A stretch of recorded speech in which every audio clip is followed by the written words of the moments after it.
en 6, 7 y 8 domingo. El Momo Venegas, la mafia de los medicamentos y la encendida defensa de Duhalde, Clarín y las patronales. Nosotros no podemos seguir pensando que los dirigentes gremiales de la educación son dueños de la educación, ni los dirigentes gremiales del sector de salud son los dueños de la salud, ni que los dirigentes gremiales de aerolíneas, que tiene 10.000 empleados y 10 gremios, deciden cuándo sale un avión y cuándo no sale. Hay que cambiar las normas. Este es un país desordenado absolutamente. Se equivocaron de hombre y le han tocado el corazón al peronismo. Y esto se paga. Nosotros no podemos seguir pensando que los dirigentes gremiales de la educación son dueños de la educación, ni los dirigentes gremiales del sector de salud son los dueños de la salud. Trabajo rural esclavo, el eslabón Olmedo y un nuevo caso en Misiones.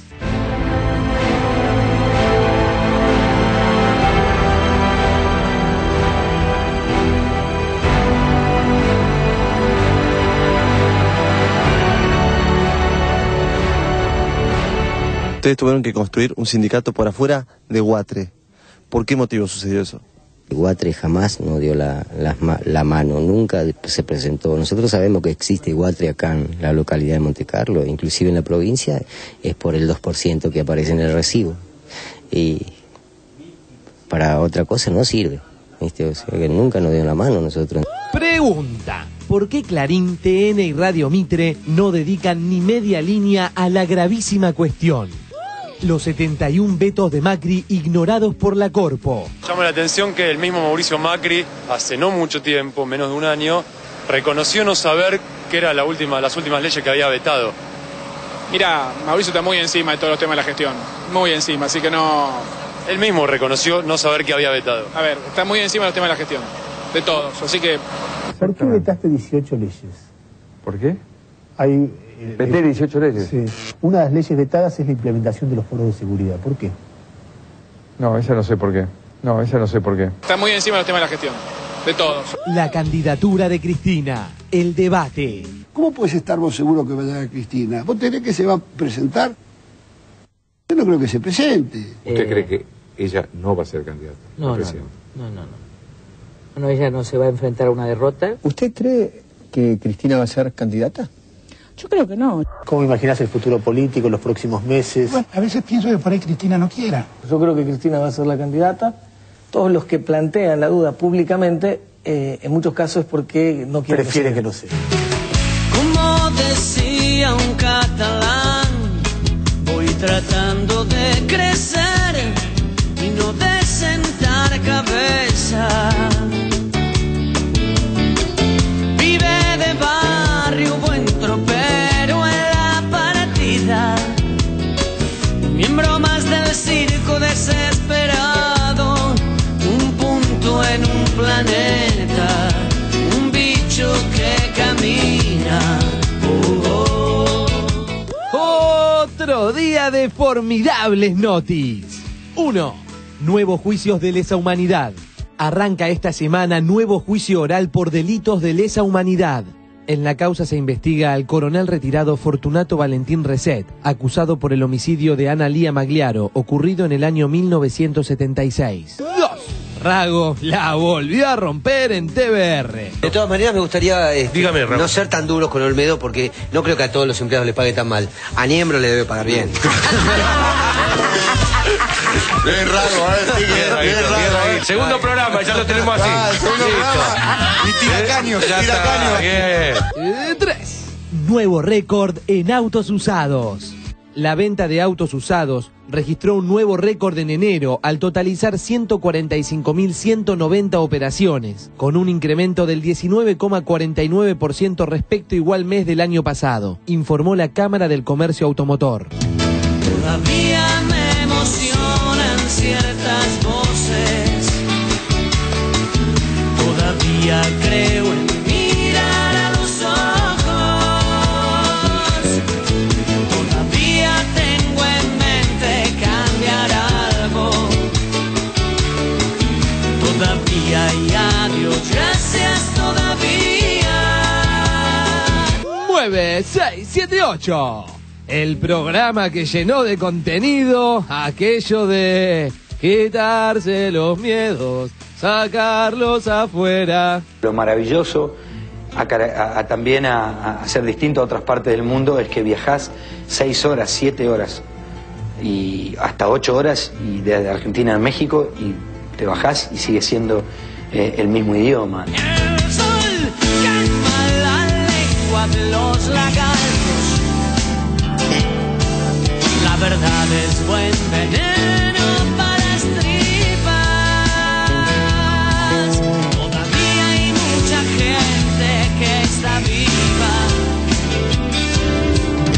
Todavía hay adiós, gracias todavía. Ayuda a multiplicar.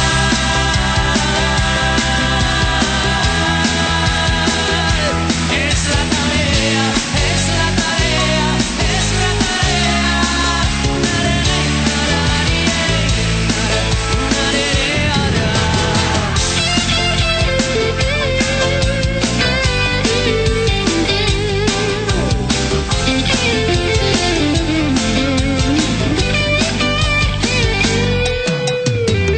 como canción de carnaval se metió por el bolsillo un cielito pa' mis hijos.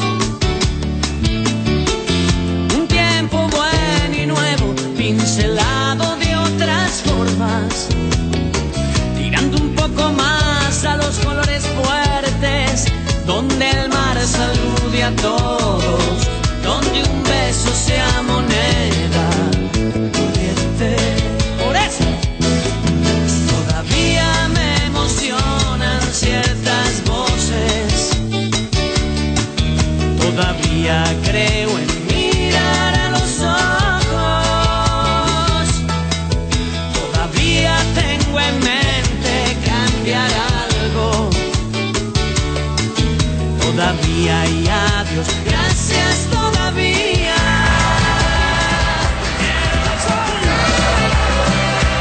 Muy buenas noches. Muy buenas noches, ¿cómo les va? Bienvenidos a 678. Ustedes saben, los acompañamos durante 1 hora y media con este habitual resumen crítico de lo que ocurre en los medios de la República Argentina. Estimados colegas, muy buenas noches, ¿cómo están ustedes? Muy bien. Me alegro para hacerlo. Mis cosas personales tenemos para decir. Pero... No, pero mejor omitirlas, ¿no? Sobre todo un domingo, ¿no? Muy bien, hoy está con nosotros para compartir el programa el señor Hugo Yasky. Hugo, bienvenido, el secretario general de la Central de Trabajadores Argentinos. También está con nosotros para estar en el programa el señor Hernán Brienza. Hola, Hernán. ¿Cómo se va? Periodista, politólogo, escribe en Tiempo Argentino. También está con nosotros para compartir el programa la señora Irina Hauser. Hola, Irina, bienvenida. Es periodista del diario Página 12. Muy bien, arrancamos con el primer tema. Tiene que ver con la situación del Momo Venegas. Ustedes saben, fue detenido la semana pasada por el juez Ollarvide y después de que pagara una fianza lo liberó. Esto defendido por distinta gente que en algún momento se vio en contradicción. Vemos el informe.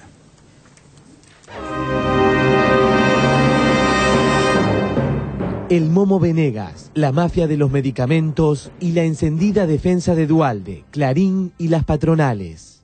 Vamos a imaginar que usted gana las elecciones y vuelve al sillón de Rivadavia. Usted debe tener en la cabeza impecto de 3 o 4 temas calientes, ¿no? Sí, por supuesto. En los primeros 10 días hay que presentar 5 o 6 leyes que hay que cambiar en la Argentina.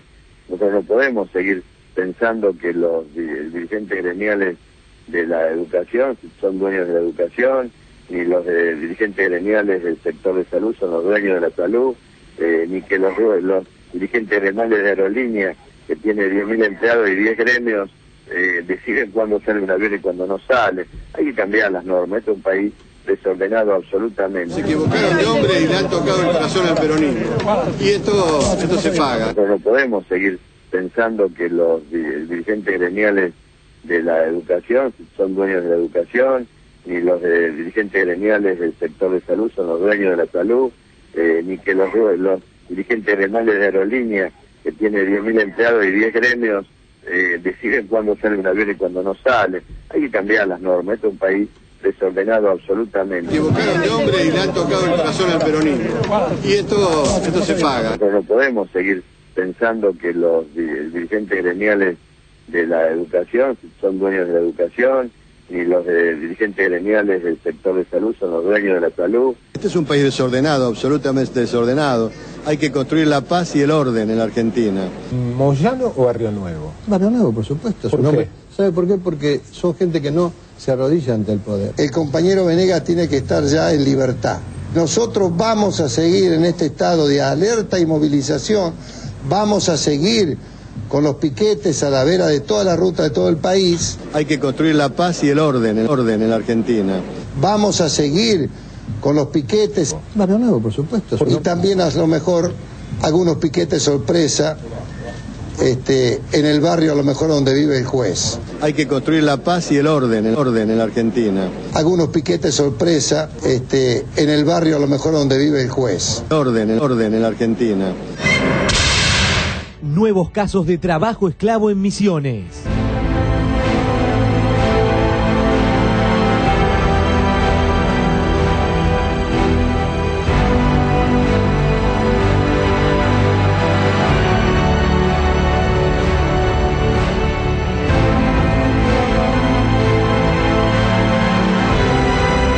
Ustedes acá tienen provisiones que se las descuentan en salario, ¿verdad?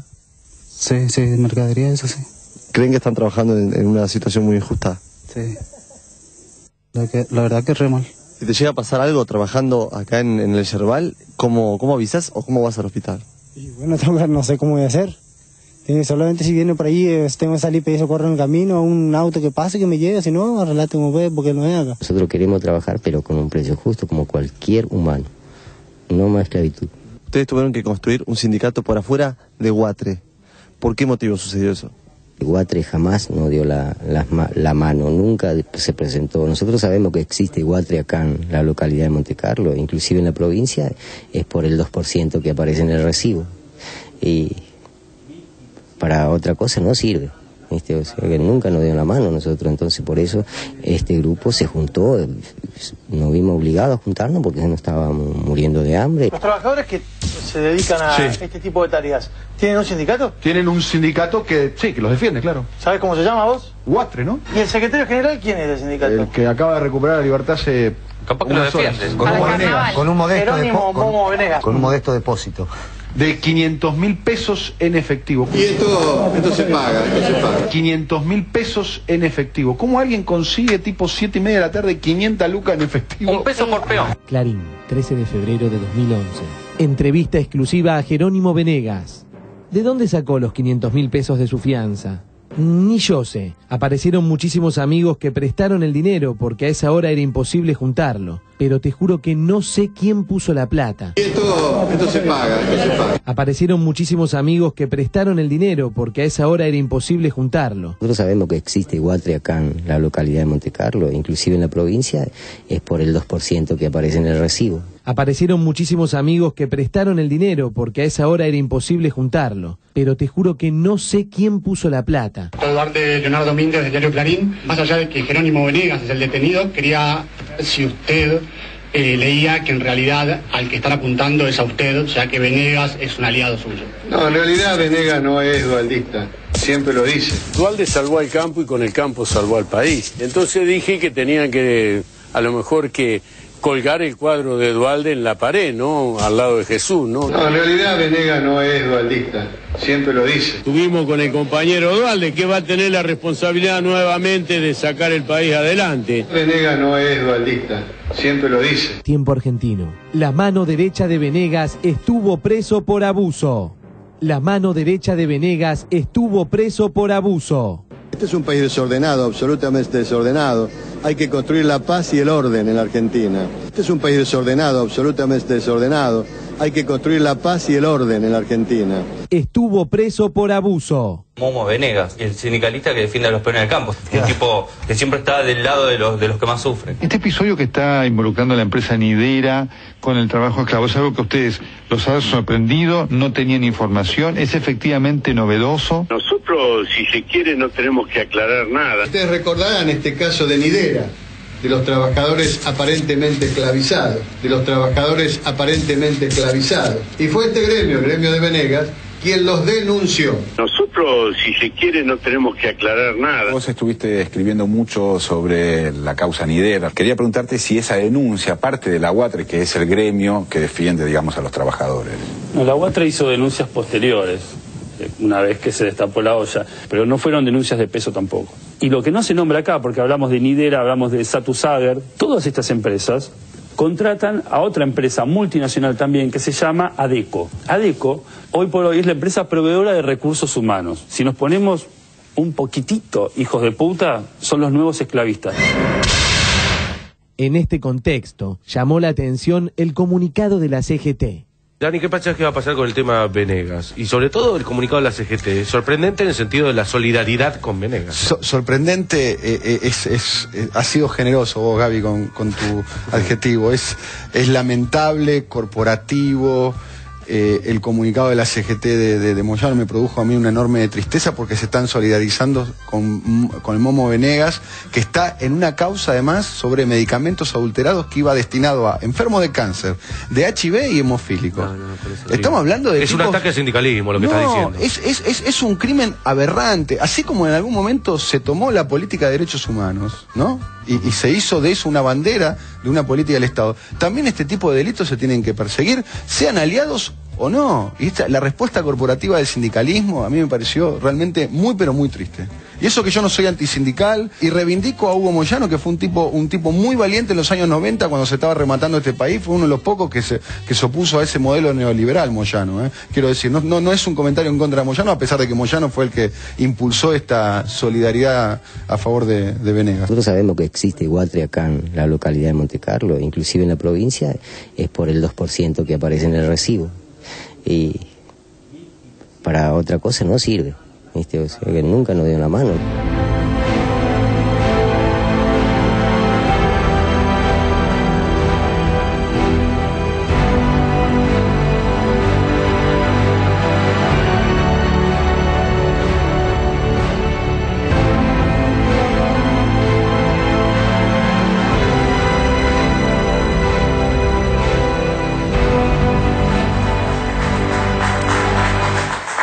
Bueno, muy bien. A ver, Hugo, quiero pedirte tu opinión sobre la situación de Venegas, sobre también lo que dijo la CGT, sobre todo, ¿no? Sí, son muchas cosas. Yo creo que Venegas representa la parte esa del sindicalismo que definitivamente los trabajadores y los argentinos necesitamos pueda ser superado.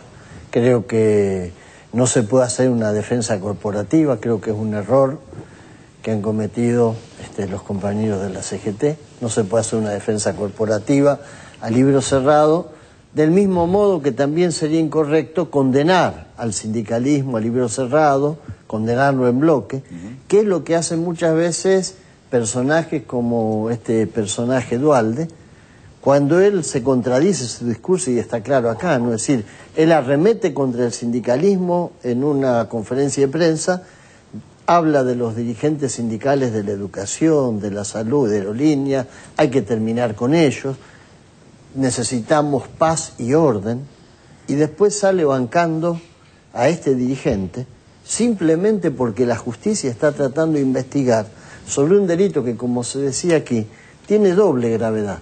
Porque, qué sé yo, si alguien de pronto le infringiera algún daño a los ricos cuando se van a hacer la cirugía estética esa y le adulterara los medicamentos que usan los ricos, la verdad que es un delito, pero es mucho menos doloroso y mucho menos indigno que estar adulterando los medicamentos de gente que depende de esto. Y esta es una manera de ensuciar y enlodar al sindicalismo. El sindicalismo se enloda con frases como las de Duhalde. El sindicalismo se enloda defendiendo a personajes como estos simplemente por el hecho de que los investiga la justicia. Yo creo que es un tema en el que hay que avanzar porque es posible recuperar el movimiento sindical. Hay muchos buenos dirigentes sindicales en la CGT, hay muchos excelentes dirigentes sindicales en la Central de los Trabajadores, hay muchos excelentes dirigentes sindicales, pero hay dirigentes sindicales que son sinónimo de corrupción y tiene que rendir cuentas a la justicia. Estaba pensando, vinculada a esa última palabra, corrupción, que nombrabas, Hugo, qué interesante la respuesta que da el Momo Venegas respecto de los fondos, de la plata, porque pone 500.000 pesos el día viernes alrededor de las 6 de la tarde y no sabe quién lo puso. Es muy interesante eso, porque, digamos, no saber que uno tiene 500.000 pesos es una cosa muy interesante, ¿no? Lo que ocurrió el viernes es de lo más divertido que ha pasado este año.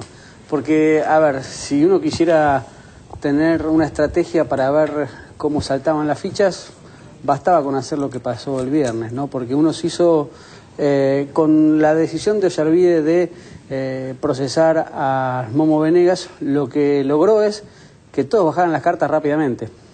Duhalde dijo, esto lo van a pagar. Barrio Nuevo dijo, vamos a cortar todas las calles y todas las rutas que sean necesarias. El diario Clarín tuvo que dar la tapa del domingo a Momo Venegas defendiéndose. Momo Venegas es no voy a decir nada nuevo, es el jefe, es el líder de Guatre, pero además recordemos que el sector del campo tiene un 80% de trabajo en negro, y vaya uno a saber qué porcentaje de ese trabajo en negro es esclavo, que son dos cosas distintas, cuando el nivel en todos los demás sectores es del 35-40% de trabajo negro, que es el nivel más bajo que ha tenido la Argentina en los últimos años. Entonces, ahí tenés formado un bloque muy interesante, que es Olmedo con los campos que tienen Salta, con el trabajo esclavo, Nidera, Duhalde bancando a Nidera, Clarín dándole cobertura política y periodística a Momo Venegas, a Duhalde, a Nidera, a los ojeros. Si uno quiere saber quién es el enemigo, quién es el que está enfrente del gobierno de la presidenta Cristina Fernández de Kirchner, no tiene más que leer las noticias del sábado a la mañana. ¿Irina? A mí me interesaría acotar algo sobre acá hubo mucha discusión al principio sobre si había fundamentos para detenerlo, sobre si esto era una operación, una persecución del gobierno. La verdad es que la causa judicial existe, a uno le puede gustar más o menos el juez Ollarvide. Es una causa que tiene unos cuantos años, donde hay un montón de cosas. Se sabe, esto es de conocimiento público. Se investigan unos delitos tremendos, o sea, se investiga, por ejemplo, la adulteración de medicamentos y su distribución a través de las obras sociales, que en algunos casos se sabe que sabían perfectamente porque que estaban adulterados, porque están en contacto permanente con las droguerías que los adulteran. Después tenés otro costado de la cuestión, que es la utilización de fondos públicos por parte de las obras sociales para cobrar por tratamientos que nunca existieron. Y en este caso, algunas veces se sabe que eran carpetas truchas, donde se inventaban enfermos, donde por ahí ni siquiera existía el remedio, nada, pero en otros casos, capaz que hasta el enfermo existía y le daban un medicamento trucho para que la obra social se quedara con la plata. El paradigma de toda esta historia es la de Juan José Zanola, que por eso está detenido hace más de un año. Digo, y la detención en sí tampoco debería sorprender tanto, porque en esta causa, a los que por lo menos la venimos siguiendo de cerca, hemos visto que es un patrón general. Al general que se lo indaga en esta causa se lo detiene, porque los delitos son muy graves, ¿no? Y la tercera pata investigada es la que tiene que ver con el financiamiento de la política. Por eso genera tanta sensibilidad en todos los sectores, ¿no? ¿Ahora? No, a mí lo que me impresiona es la lectura institucional que hace un expresidente como Duhalde, un candidato a presidente como Duhalde, sobre el funcionamiento de la justicia en función de una causa que, como bien explicaba Irina, está investigando delitos aberrantes, ¿no? Entonces, él reivindica el partido de la ley y el orden, ¿no? Cuando detienen a alguien que para él, según su explicación, es el corazón del peronismo, apela a piquetes para cortar todo en solidaridad con el detenido, porque esto es un preso político. De pronto, el Momo Venegas se transformó en una Dalí de valores maravillosos, ¿no? Porque estamos hablando del Momo Venegas, no estamos hablando de San Martín. Parece que fuera realmente un prócer de la República, el señor que está siendo investigado. En algún momento le puso el Momo Mandela, ¿no? Que daba la sensación, daba esa sensación que había un consenso político alrededor del Momo Mandela que era raro, ¿no? Y además, después, bueno, como bien decía Hernán, Dualde, bueno, Barrio Nuevo diciendo vamos a ir a la casa del juez, ¿no? Imagínate cualquier persona que es detenida en la Argentina por orden judicial en un estado democrático donde está claro que la justicia funciona. A veces funciona peor de lo que a uno le gustaría, esto también está claro, pero no se violan exactamente los derechos de la legítima defensa. Entonces, si este fuera el mecanismo de funcionamiento de todas las personas cuando actúa la justicia. La verdad que es realmente grave que alguien con ese pensamiento esté aspirando a volver a la primera magistratura. Vamos a ir a la casa del juez, no es un comentario, es una intimidación. Es directamente una amenaza. Eso es lo terrible, que me parece que es grave. El tema de que esto se paga, ¿no? Esto se paga. No se metan con nosotros. Dicho por Dualde. No, pero además... estaba hablando de lo que tuvo que pagar el mundo. Es verdad, se paga, de las 500 lucas. ¿no? Interesante el travestismo político de Dualde, ¿no? Porque como un líder que se autoproclama peronista, ir en contra del movimiento obrero organizado es casi un travestismo político difícil de superar. Bueno, hay varias contradicciones dando vuelta, obviamente, alrededor de este tema. En este caso vamos a ver una de ellas. Tiene que ver con esta paradoja de que hay coincidencia entre la mesa de enlace y la UATRE. Una coincidencia muy importante en la defensa del Momo Venegas. Realmente paradójico. Fijémonos en este caso cómo está reflejada esta cuestión en los medios de comunicación. Trabajo rural esclavo, el eslabón Olmedo, la complicidad de los medios hegemónicos, la mesa de enlace y la UATRE de Venegas. Nuevos casos de trabajo esclavo en Misiones. Vos estuviste escribiendo mucho sobre la causa Nidera. Quería preguntarte si esa denuncia parte de la UATRE, que es el gremio que defiende, digamos, a los trabajadores. No, la UATRE hizo denuncias posteriores, una vez que se destapó la olla, pero no fueron denuncias de peso tampoco. Ustedes recordarán este caso de Nidera, de los trabajadores aparentemente esclavizados, Y fue este gremio, el gremio de Venegas, quien los denunció. La UATRE hizo denuncias posteriores, una vez que se destapó la olla, pero no fueron denuncias de peso tampoco.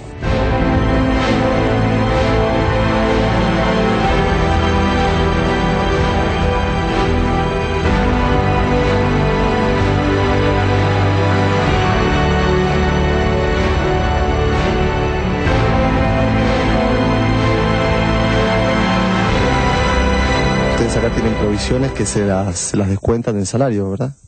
Sí, mercadería, eso sí. ¿Creen que están trabajando en una situación muy injusta? Sí.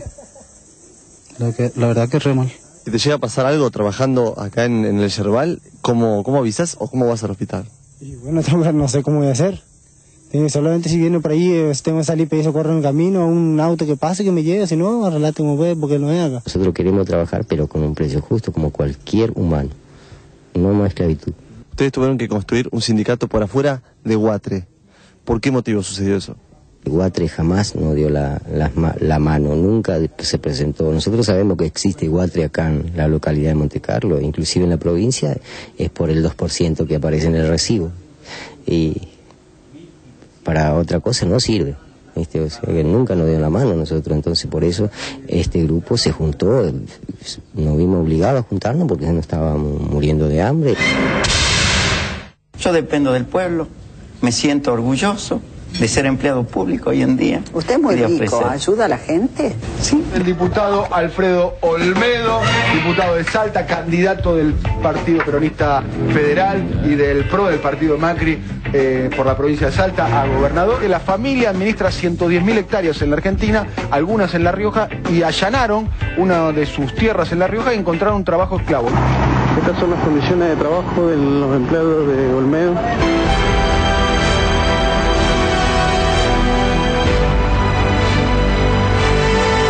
¿Usted es muy rico? ¿Ayuda a la gente? Sí. Bastante precario. Mira, está todo el agua acumulada acá. Sí. Duerme sobre tablones, otros no le han dado. Acá está la comida. Hacen de comer acá. El respeto a la patria, el respeto a la bandera, el respeto a los padres, el respeto a un horario, el respeto a un plato de comida. Acá está la comida. Hacen de comer acá. El respeto a un plato de comida. Bregamos por la cultura del trabajo, bregamos por la dignificación, el volver a tener vergüenza. ¿Cuántos duermen acá? 5 personas. Sí. ¿Quién le ha prestado esto? Esto le consigue el señor Huarpa. Huarpa los contrata a ustedes para que trabajen en la finca de Olmedo. Bregamos por la cultura del trabajo. Ayer vi un informe del 678 que es realmente escandaloso. El informe de ayer era tremendo, realmente, y mostraba las condiciones infrahumanas en las que vive un montón de trabajadores y cómo realmente no les importa absolutamente nada, con una impunidad asquerosa, durmiendo en cartones, sin agua, sin baño. Pero Olmedo no traba de algún modo su modo de vida y lo que había ganado trabajando, pero esos trabajos pero si tenés a 50 ñatos viviendo en una carpa y pibes menores de edad, la verdad que es inaceptable. Al padre del diputado Olmedo lo llaman el rey de la soja. Su empresa agropecuaria factura por año alrededor de 50 millones de dólares. A su hijo, el diputado Olmedo, le dicen el príncipe porque es el heredero de esa fortuna. Ahí en el piso duermen. Acá dormimos 5. 5. Estos son los colchones de cartón. Factura por año alrededor de 50 millones de dólares. Bregamos por la dignificación. Encontrar un trabajo esclavo, no solo trabajo esclavo, sino trabajo esclavo se está investigando también infantil. ¿Qué amigos que hay aquí en la platea? Gente que viene a la cabina, además de Alfredo Olmedo. Aquí está Olmedo, Alfredo. En el parque observando el partido, el dirigente salteño, un hombre que se ocupa mucho de los jóvenes y el deporte. Es curioso Mauro, que él se autoincrimina, porque fíjense que en las declaraciones que hace con Niembro, él dice, eso no es trabajo esclavo cuando habla de darle trabajo a los niños. Enseñarle oficio a los chicos, cultura del trabajo. Hoy necesitamos los argentinos ponernos de pie y ponernos a trabajar y darle el ejemplo a los chicos y enseñarle a los chicos a trabajar. Eso no es trabajo infantil, eso no es trabajo infantil.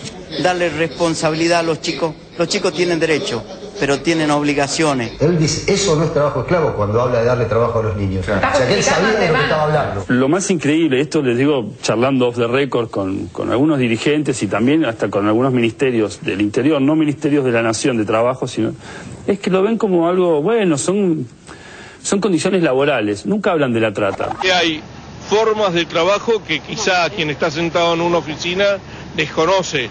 El trabajo al aire libre es un trabajo muy complicado. Ese vocablo, trabajo esclavo, habría que verificarlo. Los trabajos esclavos han existido en todos los ámbitos.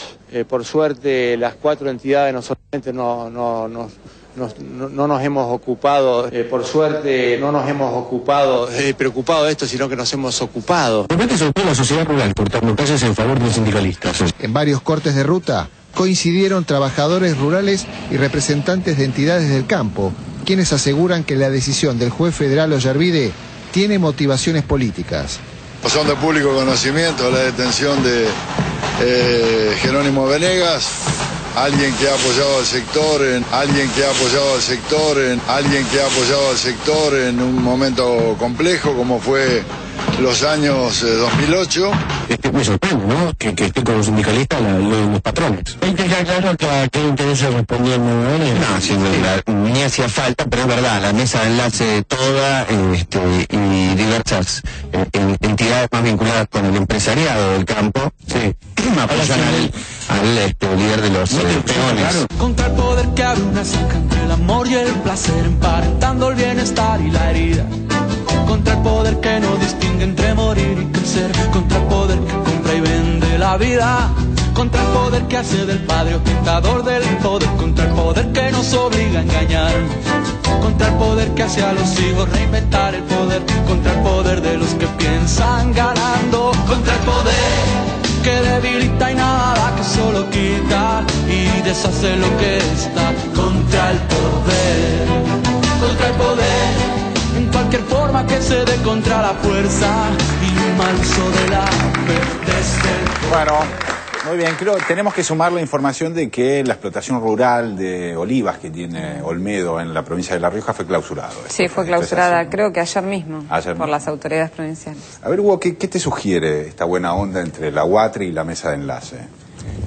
Y la traición primero a los trabajadores, porque haber apoyado a la sociedad rural y a la mesa de enlace, como lo hicieron en el conflicto del campo, que fue un conflicto que movilizó a todos los trabajadores, la central de trabajadores, la CGT, los estudiantes, creo que fue uno de los conflictos que significó, por un lado, una especie de llamado de atención a muchos que empezaron a entender que se estaba discutiendo en este país un proyecto de cambio que había que profundizar.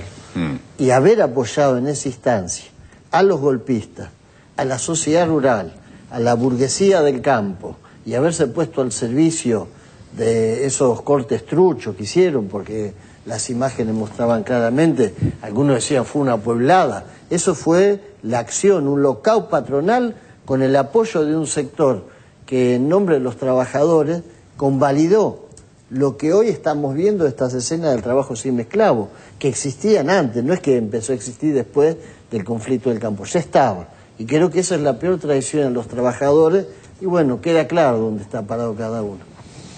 Es una paradoja impresionante. No puedo dejar de pensarlo como una paradoja realmente impresionante de la política argentina, lo que está pasando, ¿no? En el sector. Creo que es la continuidad de esa alianza que permitió que en el 2008 se transformara el conflicto de las patronales rurales en un conflicto político y social como nadie había imaginado, porque esa simbiosis entre el sindicalismo, la mesa de enlace en la que están representados sectores que históricamente estuvieron enfrentados, la sociedad rural y la Federación Agraria, ¿quién iba a pensar que podían estar defendiendo los mismos intereses? Cuando queda claro que no los defienden. Yo quería aportar un datito que a su vez me aportó una nota justamente que salió en Página hace unos días, que es que precisamente el registro de trabajo rural al que se refería Hernán antes, que es de donde surge este dato de que hay un 70% de trabajo no registrado, es un registro que está a cargo de la mesa de enlace y de la UATRE, o sea, lo elaboran ellos mismos. Y esto es según una ley del año 80, ¿no? Y que, bueno, que este gobierno quiso modificar y, bueno, obviamente no tuvo consenso para esto. Pero a su vez explica por qué la situación de precariedad general en el trabajo rural, ¿no? Nosotros estamos hablando del trabajo esclavo, pero este dato de la informalidad, del nivel de informalidad que hay en el campo te refleja el nivel de precariedad que hay, ¿no? En todo sentido. Voy a ponerme un poco histórico, y me parece que acá el tema es fundamentalmente político, ni siquiera es laboral, porque en realidad lo que se está discutiendo acá es qué modelo de país quieren, y me parece que el campo, en toda esta palabra contradictoria que significa el campo, lo que quiere hacer de alguna manera es seguir en el siglo XIX como ha estado. Y lo ha hecho antes del peronismo clásico, lo ha querido hacer con la dictadura militar, lo ha querido hacer en los 90 y todavía pretende plantearlo. Y en realidad la pelea de fondo, y me parece que acá hay que tener un pensamiento estratégico profundo para poder analizar qué es lo que está ocurriendo, es qué modelo de capitalismo queremos los argentinos. Y el modelo de capitalismo que de alguna manera está planteando la mesa de enlace y el Momo Venegas y el Olmedo, obviamente, es que un tipo gane 50 millones de dólares y no sea capaz, por año, y no sea capaz de darle condiciones dignas a un trabajador. Son 50 millones de dólares. Ahí no hay una cuestión de posibilidad de ganancia, de margen de 1 o 2 puntos de ganancia. Son 50 millones de dólares y el tipo no es capaz de comprar una pizza caliente a un obrero y lo hace comer comida que es charqui. La carne podrida al aire es charqui, eso se comía en la época de Rosas en el siglo XIX. Entonces me parece que ahí hay que ajustar las tuercas y plantear que el Estado no puede permitir que haya sectores de la economía argentina que vivan en el siglo XIX, y la verdad es que lo que tenemos que definir de una vez por todas los argentinos es qué tipo de capitalismo queremos, y esa me parece que es la pelea de fondo. ¿Sabés qué? Una cosa como maestro lo quiero decir. Pretender mostrar el trabajo esclavo de los niños como una introducción al aprendizaje de la cultura del trabajo, me hace sentir que en este país tenemos que convertir el trabajo infantil en un delito penal. Que el que explota a los chicos vaya preso. Llámese Olmedo, llámese como se llame.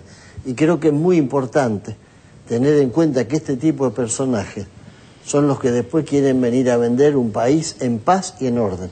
Sí, no, más allá de la explotación del chico, cuando él habla de que los chicos tienen que aprender un oficio, los chicos tienen que ir a la escuela, los chicos tienen que ir al primario, después al secundario, y después tienen que ir a la universidad si fuera posible. Para Olmedo, si los pueden ir a la universidad, que aprenden un oficio después del secundario, después un nivel más o menos digno de educación. Eso es muy interesante, también desde ahí sale como una cosmovisión, ¿viste? Claro, de la cosa. O sea, eso lo bueno de los chicos es que aprendan un oficio, que no vayan a la escuela. Pero la verdad que sería bueno saber en qué trabajó el diputado Olmedo, hasta antes de llegar a ser diputado, y que su padre haya recibido las tierras de una forma absolutamente irregular, por parte del exgobernador de Salta, Romero, que le entregó 110.000 o 180.000.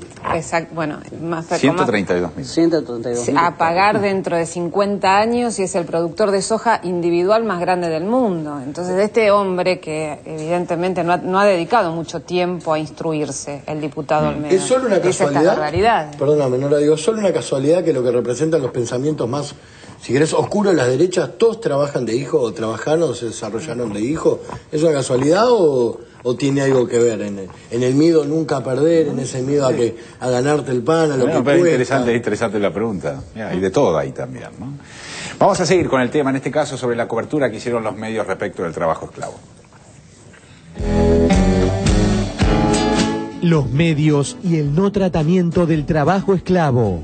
Estamos hablando de trabajo esclavo, no hay lugar para otra interpretación que la indignación. Hay defensas corporativas de lo indefendible, realmente, ¿quién puede defender algo así? Me parece que ahí nos tenemos que indignar todos. 400 trabajadores esclavos. Es el descubrimiento más importante que hubo en la Argentina en los últimos años de trabajadores esclavos. Dije, bueno, hoy los diarios seguramente le van a dedicar un gran espacio a esto, se va a debatir sobre ese tema. Vamos a ver, pero, ¿qué salía, por ejemplo, en Clarín? Recién en la página 20 del diario Clarín encontré alguna referencia como parte de una nota sobre otro tema, presión de la FIP, dice exportadora de grano, sancionó a Nidera. Una nota de un trabajador esclavo de Mañeto, ¿no?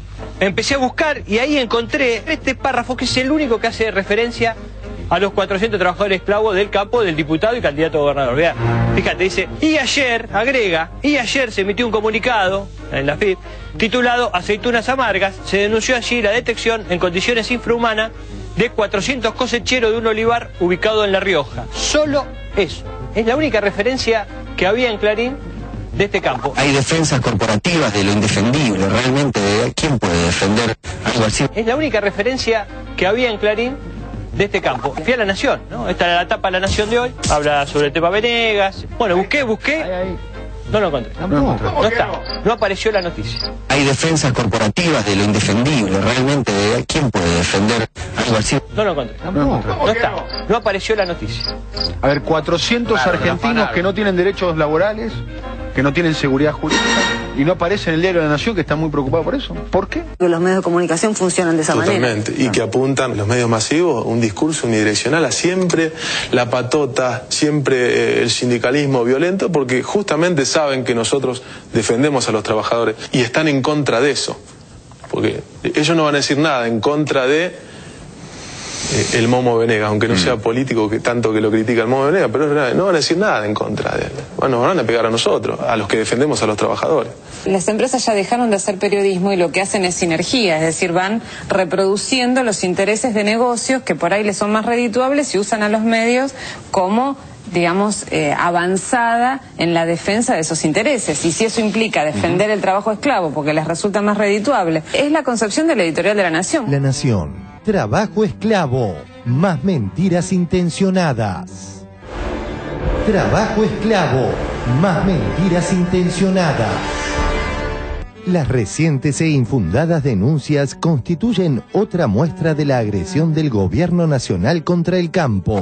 La verdad es que yo creo que si alguien cree que esto no es una condición de explotación criminal, le podríamos proponer que vaya a pasar un par de noches en esas condiciones, digo, ¿no? Si el redactor del diario que considera que esto es presunto trabajo esclavo, bueno, que mude su redacción a ese lugar. Me parece que hay intereses congruentes entre los grandes medios y las Expoagro y todas las empresas que son auspiciadas, son socios, pertenecen al mismo pool.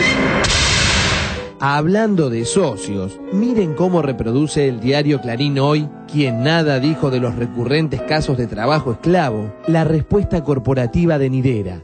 Clarín. Dura respuesta de Nidera a la sanción que le aplicó la AFIP.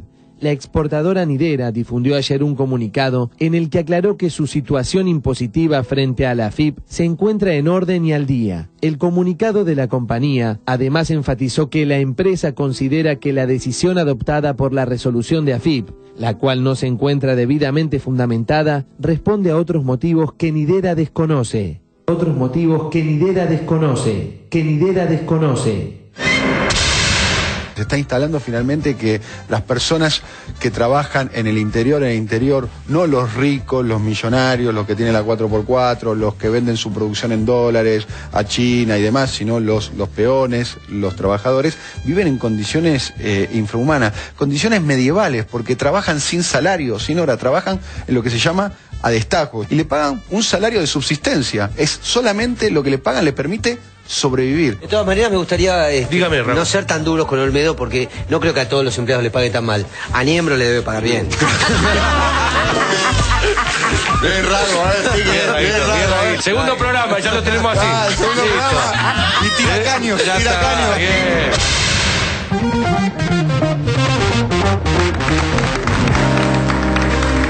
Bueno, a ver, Irina, ¿qué te parece esta cobertura que le han dado los medios a este conflicto? Es un poco la historia de siempre, ¿no? Lo que se la escuchaba decir a Nora. Confluencia de intereses, digamos. Sí, de los socios no se va a hablar mal y si se habla así de chiquitito. Y el próximo paso es que van a decir que la culpa la tienen los trabajadores que no quieren trabajar, o sea, que tienen la culpa de sus propias condiciones, te lo apuesto, digo, porque es el paso que sigue. Claro, pero pareciera ser, la novedad, por lo menos ahora, es que, digamos, ese acercamiento corporativo de parte de los medios de comunicación lo alejan de su materia prima, que es la verdad, la credibilidad, digamos, el estar transmitiendo algo que ocurre. Y a mí me parece eso como una contradicción muy curiosa, que no sé cuánto tiempo se va a poder sostener en este momento en Argentina, pero ya llevan una buena cantidad de tiempo, no vamos a poner cantidades, pero una buena cantidad de tiempo en esta posición, y me sorprende, digamos, ese gesto periodístico. No sé, Hugo, ¿cómo lo ves? Yo creo que hay como un sincericidio, hablando de los medios, los grandes medios de prensa. Creo que hace 10 años, 8 años, había medios de prensa, como el diario Clarín, que tenían una postura que uno la podía cuestionar, pero que intentaba sostener algún tipo de equilibrio. Es decir, creo que en los últimos 8 o 10 años hay una demostración clara de que son empresas vinculadas a poderosos grupos económicos y que la lógica de ellos es seguir teniendo la sartén por el mango. Y creo que, bueno, cuando uno ve este tipo de evidencia, cobra importancia haber avanzado en la lucha por la democratización a través de la ley de medios.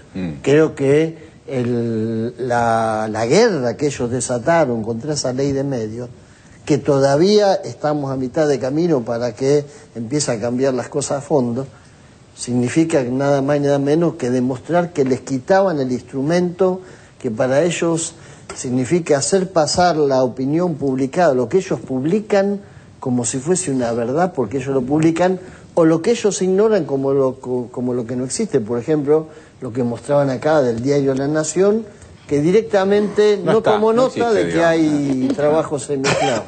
Eso es raro. ¿Orlando? Sí, dijiste dos cosas que me dan bueno, primero dijiste que era contradictorio cuando hablabas del primer informe. Es una palabra que hoy está en muchos analistas políticos. Es decir, si hacemos ese tipo de asociaciones, diríamos, la CGT apoya al gobierno, ¿sí? La mesa de enlace está en contra del gobierno y Duhalde también. ¿Por qué Duhalde y la mesa de enlace apoyan a Venegas y la CGT también? Ahí aparece una contradicción. Sí. Dejo el pensamiento libre. Lo segundo que tiene que ver con los medios, vos dijiste, ¿cómo hacen eso? Es como si vos pensaras que en un negocio determinado, que vende una mercadería cualquiera, el tipo se envilece vendiendo cada vez peor la mercadería podrida, decir, bueno, un día se funde. Sí. Los medios de comunicación no se funden. Pucha, yo porque pensaba las sociedades son muy de perdonar y de autoindultarse. Esto es un tema casi te diría filosófico que escapa a esta pequeña conversación. Ese capital simbólico que teóricamente pierde, que es el de la verdad, no les importa porque hay un negocio mucho más grande detrás, están defendiendo un gran negocio, por lo cual el capital simbólico lo van a recuperar después. Te explico por qué, si ganaran la batalla, para no decir la guerra. ¿Por qué? Porque va a haber muchos periodistas que van a ingresar a ese nuevo medio que va a llamar Clarín 2 o Multimedios 3, no importa, donde van muchos periodistas jóvenes recibidos en la Sorbona, graduados en cualquier, que van a ingresar con otro mensaje. Y va a tener un mensaje y un capital simbólico nuevo. Y la gente va a seguir comprando eso. Lamentablemente es así. Si se rehace, si la ley de medios no logra expandirse, esto va a ser igual. Lamento mi escepticismo. Muy bien, vamos a seguir. Sí, perdón, Irina. No, quería contar una cosa, porque yo lo que veo es que el resultado de que hay por ahí dos grupos de medios que muestran realidades distintas, algunas se podrá aproximar más que otra a la verdadera, es que para mí profundizó el nivel de discusión en la sociedad de una manera notable. Por lo menos esa es la percepción que tengo yo. Y esto no pasaba antes, y esto también es fruto de la discusión alrededor de la ley de medios. Sí. Para mí es el saldo positivo de que algunos sigan mostrando. Es lo más interesante que pasa. Hay unos cuantos medios y muchos periodistas, digamos, que están enfrentados frente a eso. Lo que estamos hablando que mientras se exija esa hegemonía, uno se pregunta, ¿se puede mentir permanentemente? Sí. El mentiroso, aunque diga la verdad, sigue mintiendo. Está en su naturaleza. En la naturaleza de los grandes medios está mentir para perjudicar al gobierno. Por lo cual ya la duda es por qué alguien tiene... Esto me sorprende, déjame dar una... Hoy yo camino mucho y voy por un bar y noto que hay una pareja leyendo Clarín. Entonces me quedo a ver qué noticias estaba leyendo. Y digo, ¿es posible que alguien que quiera quedar bien con su inteligencia esté leyendo ese diario abierto? Me preguntaba, es para leerlo a escondidas, en tu casa, en privado. Eso es lo que sentís vos, es como una película porno. Vos no podés ver una película porno delante de nosotros. Entonces, y lo raro es que a mí me da esa impresión, como hay como una ingenuidad todavía en algunos que creen que esto es lo mismo que antes. Está claro. Y no se dan cuenta de ese capital simbólico que se está perdiendo. Está claro, Hernán. No, retomar un poco esta idea del autoindulto, porque es muy interesante, porque si vos analizás lo que hizo Clarín en los últimos años, te vas a dar cuenta que apoyó la dictadura, después el último día de la dictadura salió a decir que van a tener que tener cuidado con lo que va a hacer la democracia respecto de los logros de la dictadura, y después hizo una parábola en el aire y salió a defender a la democracia y atacar a los delitos de lesa humanidad, y lo mismo hizo con Menem, y lo mismo hizo en el 2000 con De la Rúa, y también lo hizo con el kirchnerismo en la primera etapa, que defendió y después se dio vuelta.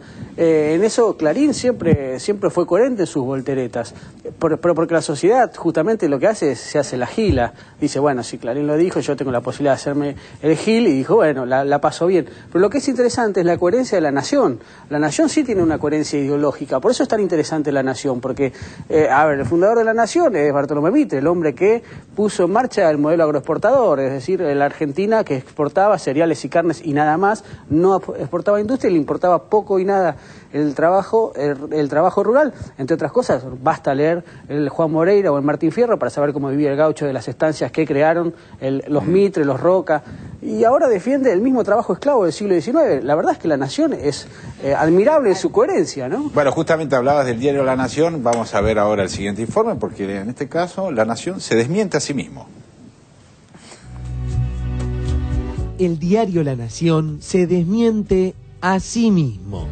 Resulta llamativo cómo el diario La Nación marcaba el día jueves 10 de febrero que 4 lápices negros se venden a 4 pesos con 55 y tan solo en 2 días esos mismos lápices pasaron a costar para el mismo diario casi 5 veces más. Sí, escucharon bien, el precio de los lápices se multiplicó por 5 en 2 días. La Nación, jueves 10 de febrero de 2011. 4 lápices negros, 4 pesos con 55. La Nación, sábado 12 de febrero de 2011. Llega el tiempo de volver a la escuela. 4 lápices negros, 21 pesos con 98. Jueves 10 de febrero de 2011. 4 pesos con 55. Sábado 12 de febrero de 2011. 21 pesos con 98.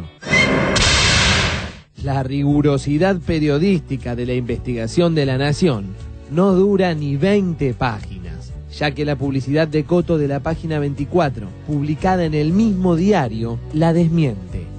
La Nación, sábado 12 de febrero de 2011, página 2.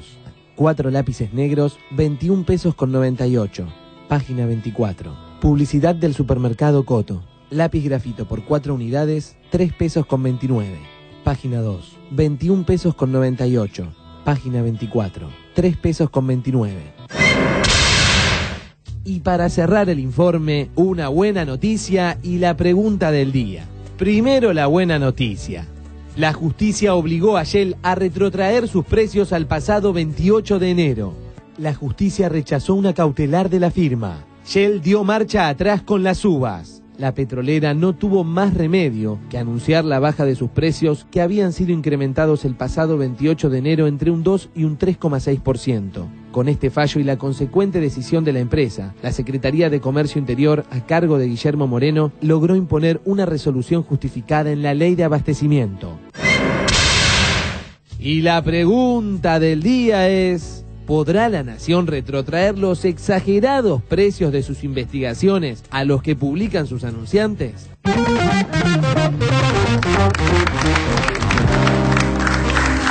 Bueno, no sé si se puede hacer algo al respecto. Sí, el capital. Sí, está en la página de al lado. No, pero es buenísimo. Esa es la contundencia de la información. Ahí es donde la opinión ya carece de sentido, claro, es irrefutable. Es tan contundente que creo que habría que pasarlo permanentemente. Pero uno se pregunta cuántas de esas mentiras, mendacidades, se traga uno como consumidor de noticias. E incluyo a todos, porque tampoco uno es perfecto. Y me preguntaba, porque justo hoy leí una nota de José Pablo Feynman, muy filosófica, basada en Heidegger, el filósofo, que era muy interesante, entonces, donde dice, lo voy a leer porque me parece, es breve y vale la pena, porque tiene que ver con nosotros como consumidores de noticias.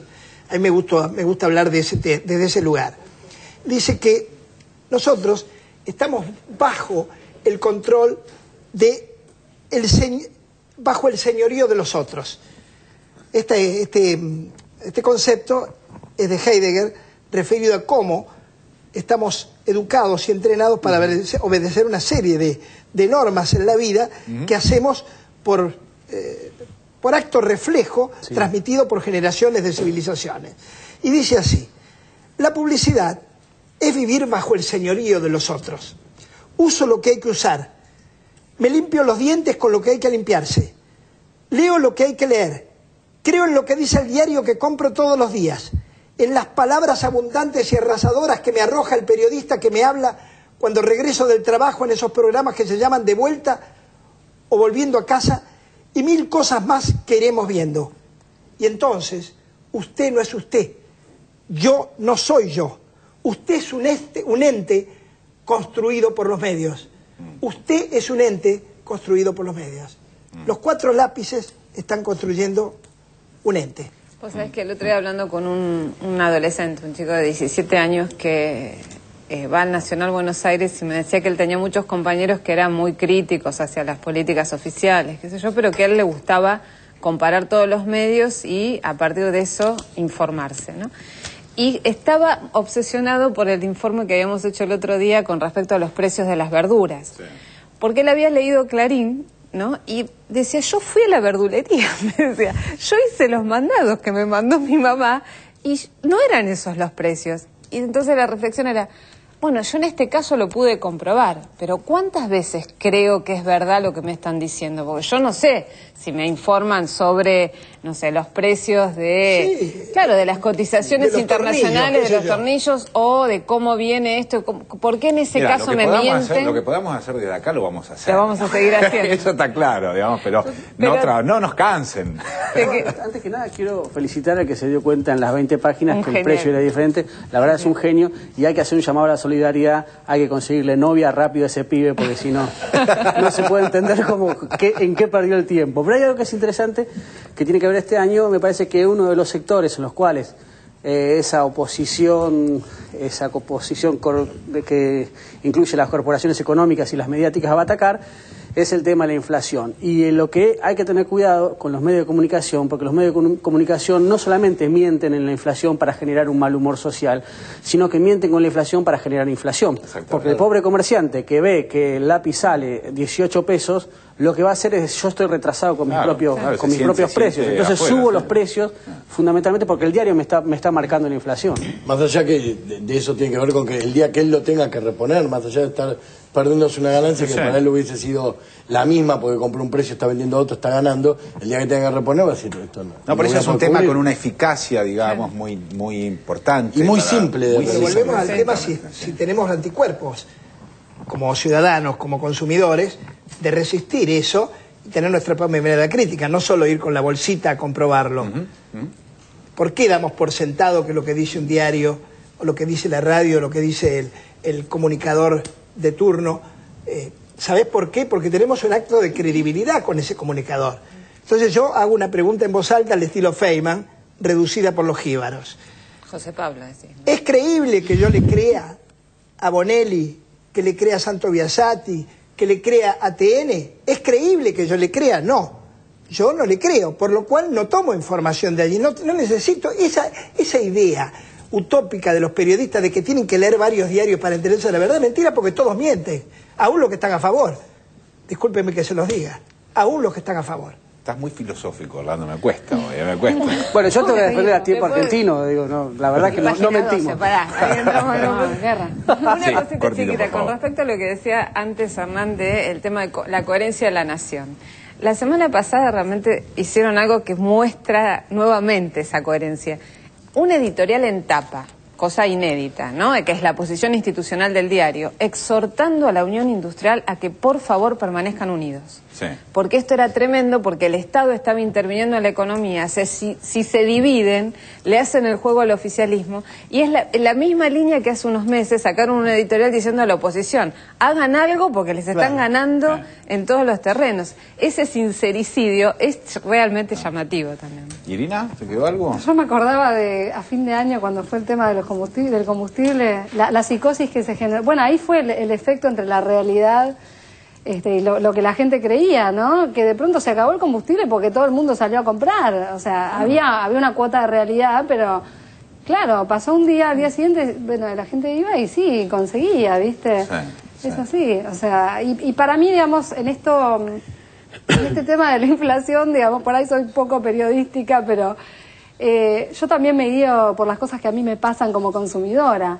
Yo cuando veo que todos los días tengo una oferta de descuento del 20% en las tarjetas de crédito, digo, acá, o sea, es evidente que están todos los precios inflados, pero no por, o sea, los precios que te ponen son irreales. Claro, 20% es mucho. Es mucho. Pero son los descuentos que están ofreciendo las tarjetas, días intercalados, Sí, ¿viste? sí. Cada comercio, un día una tarjeta, otro día otra, y así. Está clarísimo. Señoras, vamos al corte, en un ratito volvemos, dale.